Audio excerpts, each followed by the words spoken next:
Ya, selamat datang kembali di channel Mineral Fonda. Di video kali ini saya akan menjelaskan mengenai penyusunan set matriks untuk molekul heterosiklik. Contohnya adalah pirimidin. Langkah awal adalah kita menentukan dulu jumlah atomnya itu berapa dalam molekul tersebut. Kemudian kita identify atom-atom apa saja. Kemudian kita beri penomoran, baru kita susun set matriksnya. Ya, untuk pirimidin strukturnya itu mirip dengan struktur dari bensen. Dimana bensen strukturnya seperti ini ya. Jadi segi 6 terus ada selang-seling ikatan rangkap. Nah, cuman kalau pirimidin diganti 2C-nya dengan N. Seperti itu, ya. Kemudian untuk atom karbon biasanya itu tidak ditampilkan itu adalah atom C atau atom karbon, tapi di struktur pirimidin ini yang dikasih huruf N. Kalau berupa garis aja berarti kita bisa menyatakan bahwa itu atom C, ya. Jadi saya mau menulis di sini ini atom C. Kemudian di situ atom C dan atom C. Di sini N-nya ada 2, kemudian atom C-nya itu ada 4, ya. Seperti itu. Setiap atom C itu memiliki kemampuan untuk berikatan dengan 4 atom ya. Masing-masing atom harus menyumbangkan 1 elektron. Jadi karena elektron valensi karbon itu 4, sehingga dia harus menerima 4 lagi dari siapapun yang mau bergabung dengan dia, sehingga istilahnya tuh dia memiliki 4 tangan. Gitu. Jadi makanya kalau di sini tidak muncul H, kita harus mengidentify dia harus nambah H atau tidak. Ternyata harus perlu ditambahkan atom H atau hidrogen pada setiap C tersebut, karena masing-masing C atau atom karbon di situ hanya terlihat bahwa mereka mengikat 3 kurang 1 maksudnya. Oke, jadi jumlah atom itu setara dengan jumlah baris yang akan kita susun dalam set matriks tersebut. Molekul pirimidin ini terdiri dari atom karbon ada 4 buah, atom hidrogen 4 buah, dan atom nitrogen 2 buah. Jadi saya nulisnya gini, C4, H4, N2, atau kadang juga orang mau menulis simbolnya tuh kayak C4, N2, H4 begitu ya. Ya kalau menurut saya sih bisa lah ya, nulisnya seperti ini. Dengan jumlah atom sebanyak 10 atom ya. C4, N2, H4. Langkah selanjutnya setelah kita menentukan atom apa saja yang ada di dalam molekul, terus jumlah atomnya berapa, kita selanjutnya memberikan penomoran pada atom-atom tersebut dengan berbagai pertimbangan. Pertimbangannya adalah penomoran itu dimulai dari backbone, dan yang saya sarankan di sini adalah kita menomorinya itu tanpa mengklasifikasi misalnya atom C sendiri, H sendiri, N sendiri, tidak ya. Jadi kita langsung pukul rata aja bahasanya, atau kita memulai dari 1 sampai sekian. Karena ini ada 10 atom berarti 1 sampai 10 tanpa kita membedakan atom C, N dan H tersebut ya. Jadi kita mulai dari backbone-nya, dari misalnya kita mau dari C1, C2, C3, N dan seterusnya, itu tidak kita mengidentifikasi seperti misalnya C1, C2, C3, C4, kemudian N kan ada 2 berarti N1, N2, kemudian H ada 4, H1 sampai H4, tidak. Dari 10 atom penomorannya mau itu atom C, atom N dan atom H dimulai dari angka 1 sampai angka 10. Maksudnya seperti itu. Kemudian kita memilih backbone. Backbone itu adalah kerangka utama dari molekul tersebut. Di sini kita sudah tahu pasti kerangka utamanya yang bentuk cincin itu ya, yang mirip bensen tersebut. Nah, penomoran ini saya pilih dimulai dari atom C karena lebih memudahkan kita untuk paham betul bagaimana putarannya. Jadi saya menomornya dari C1 kemudian ke kiri C2, kemudian ke C3, N4, C5, kemudian N6. Kemudian untuk H-nya saya mulai penomoran lanjutan di H yang berikatan dengan C1, jadi H7, H8, H9, kemudian H10. Oke.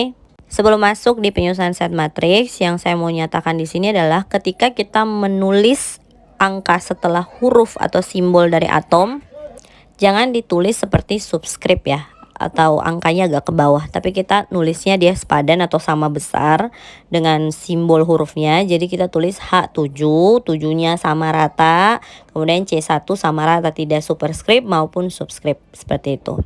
Kita mulai untuk penyusunan set matriks. Untuk 4 baris pertama jumlah kolomnya berbeda. Baris pertama kita definisikan atom yang pertama yang bernomor 1 yaitu C1 sebagai titik. Jumlah kolomnya itu ada 1 saja.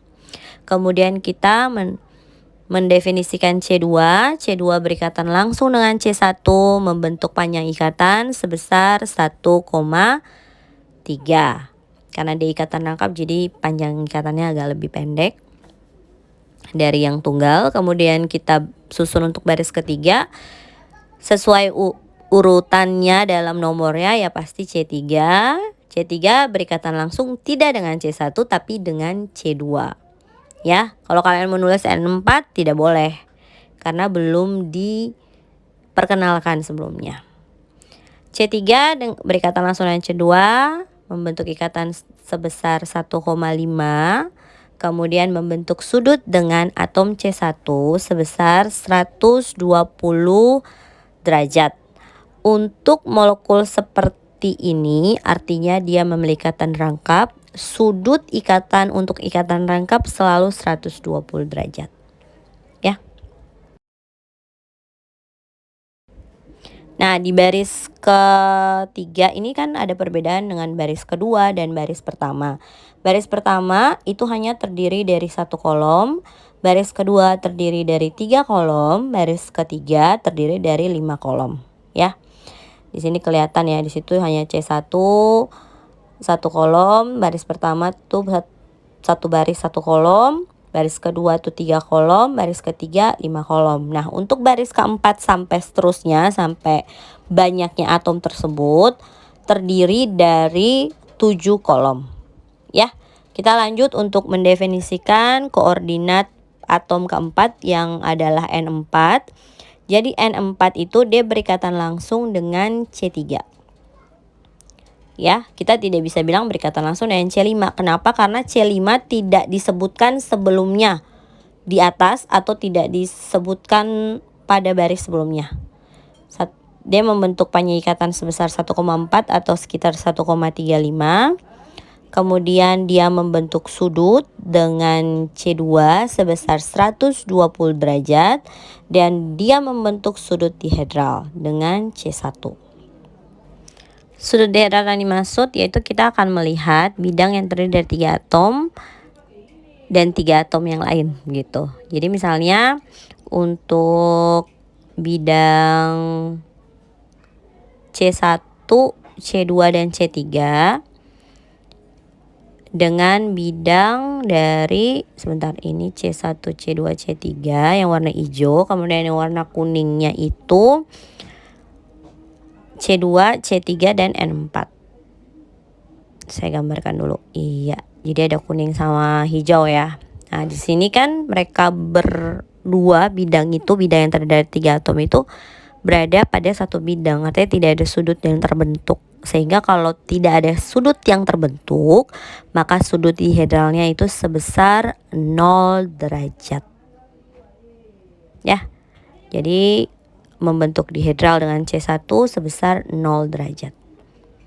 Oke, selanjutnya kita susun pada baris kelima. Jumlah kolom pada baris kelima sama dengan jumlah kolom pada baris keempat. Oke, C5 berikatan langsung dengan N4 dan juga N6. Tapi yang harus kita tulis hanya N4. Kenapa? Karena N6 belum disebutkan atau diperkenalkan pada baris sebelumnya.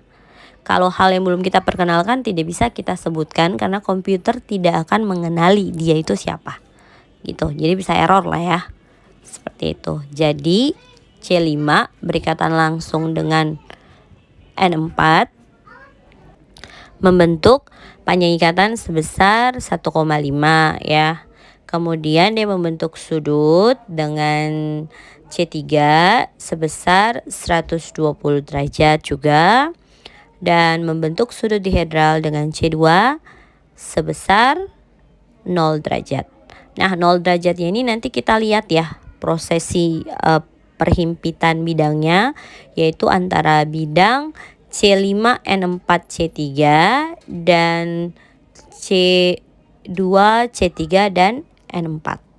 Ya, selanjutnya untuk atom N6, dia berikatan langsung bisa dengan C1 maupun C5. Kenapa bisa? Karena C1 sudah kita perkenalkan sebelumnya di atas, C5 juga telah diperkenalkan. Sehingga kita bisa menggunakan atau kita bisa memilih antara 1 maupun 5. Nah, penyikatannya 1,5, dia membentuk sudut dengan C2 sebesar 120 derajat dan membentuk sudut dihedral dengan C3 sebesar 0. Ya, sudut dihedralnya untuk C3. Selanjutnya kita mulai dengan H7. H7 itu dia berikatan langsung dengan C1 ya.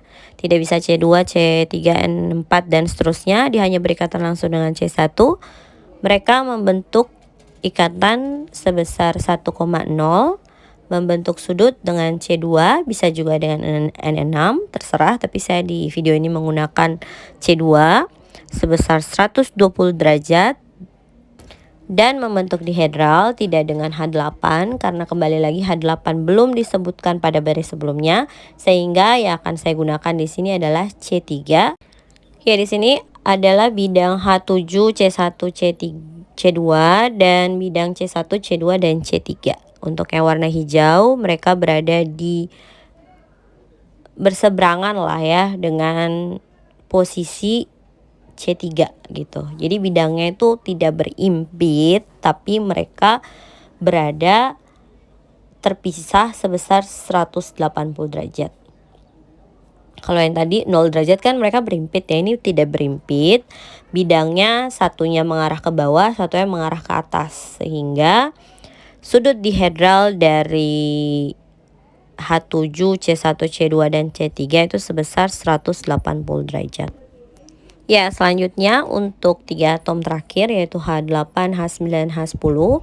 Untuk H8 dia berikatan langsung dengan C2 membentuk ikatan sebesar 1,0 dan membentuk sudut dengan C3 sebesar 120 derajat dan membentuk dihedral dengan N4 sebesar 180 juga karena bidangnya berseberangan, tidak berimpit.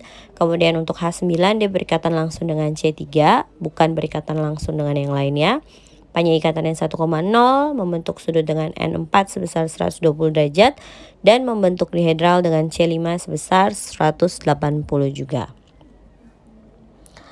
Ya, kemudian untuk H10 dia berikatan langsung dengan C5, penyeikatannya 1,0, membentuk sudut dengan, kita bisa N4 atau N6 lah, terserah ya karena udah disebutkan sebelumnya. N6 membentuk sudut sebesar 120 dan dia membentuk dihedral dengan C1 sebesar 180 derajat. Oke, sekian video dari saya. Semoga dipahami untuk penyusunan set matriks, molekul heterosiklik, contohnya pirimidin. Sampai ketemu di video selanjutnya.